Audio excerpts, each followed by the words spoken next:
Hello. All right, let's go through some notes on our double angle identities.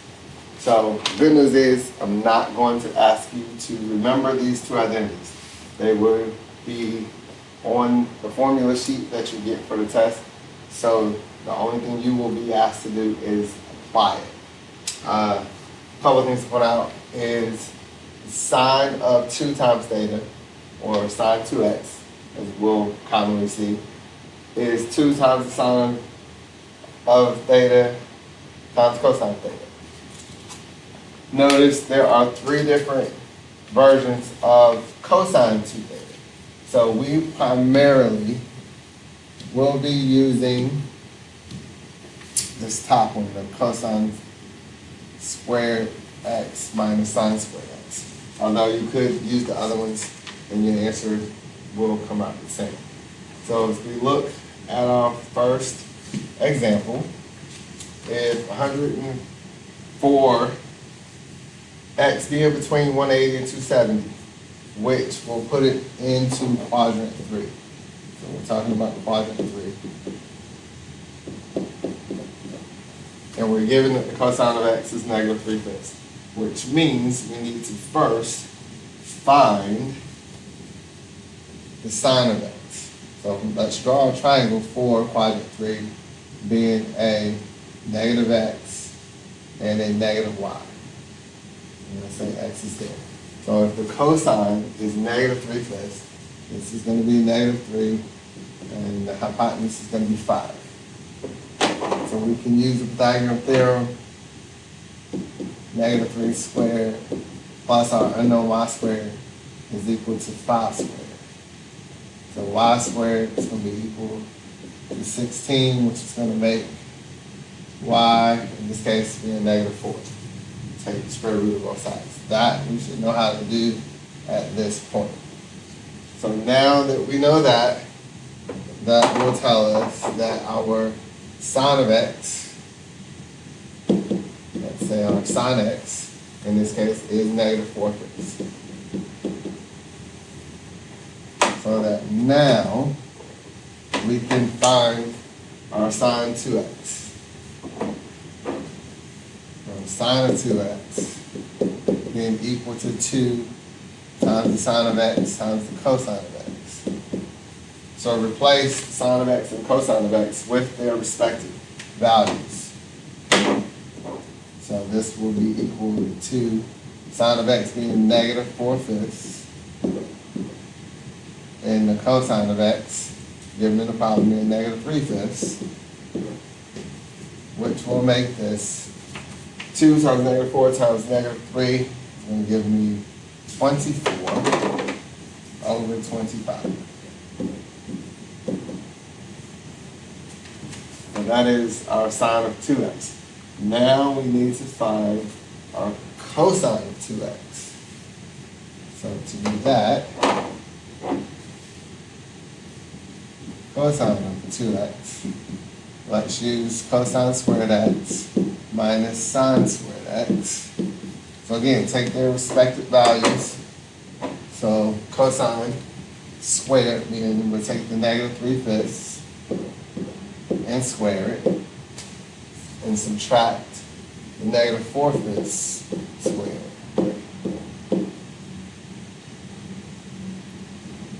So we're going to have 9/25 minus 16/25.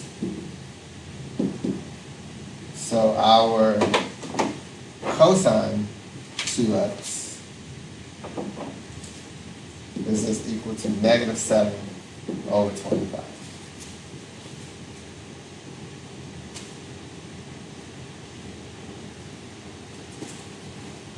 All right, now let's go through example 2.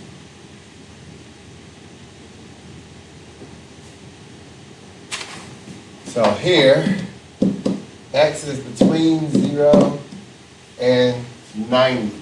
So that puts us in quadrant 1.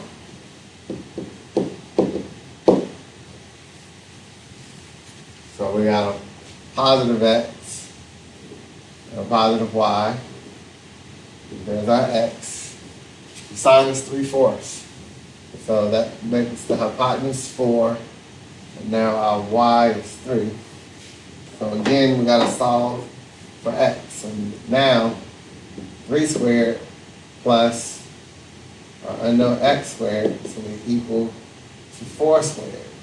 So 9 plus x squared is 16. X squared is equal to 7, which is going to make x can be plus or minus the square root of 7. But because we know that x has to be positive, we know x is clearly just the square root of 7. So now we're given sign that tells me that my cosine of x is equal to the square root of 7 over 4. So now, once again, we're going to use what's given to find the sine of 2x. Using 2 sine x or cosine x, doesn't matter which one comes first. That's with multiplication or order, doesn't matter. Sine x, cosine x. So 2 sine x being 3/4, cosine x being the square root of 7 over 4. So that's going to give us 6 square root of 7 over 16, which will reduce to 2 goes into 6 3 times. We still have square root of 7 all over 8.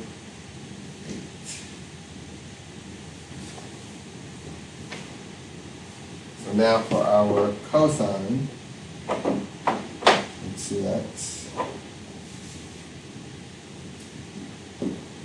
still using cosine squared x minus sine squared x. We can replace cosine squared, it's going to be the square root of 7 over 4 squared minus the sine being the 3/4, and we'll square that.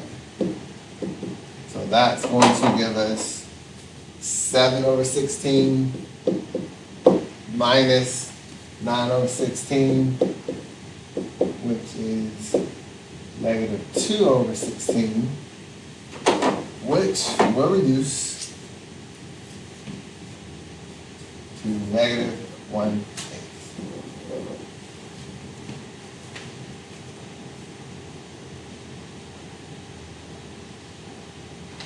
All right, let's take a look at example 3.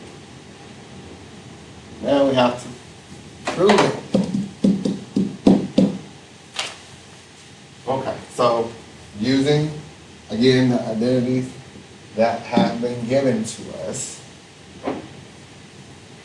1 minus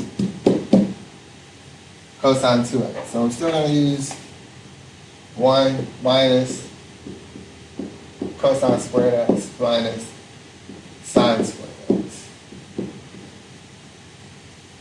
Okay? Now let's over 2 sine x cosine x. So we can rewrite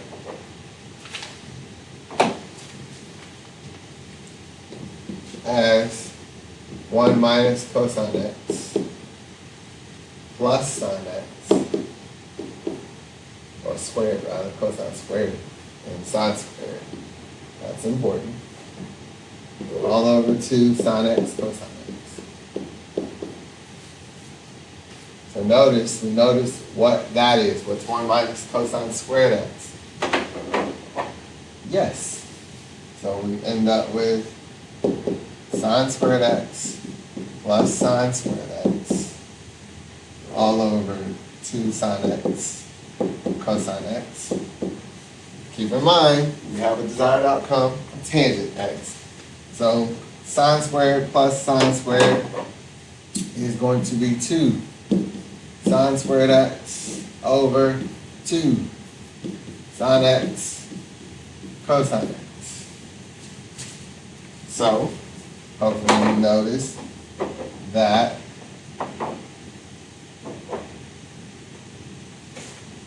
our 2's we can cross off.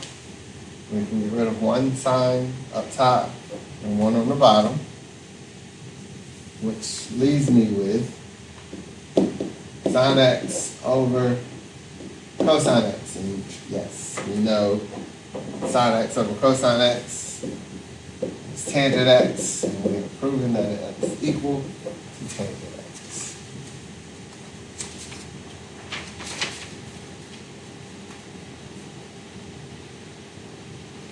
All right.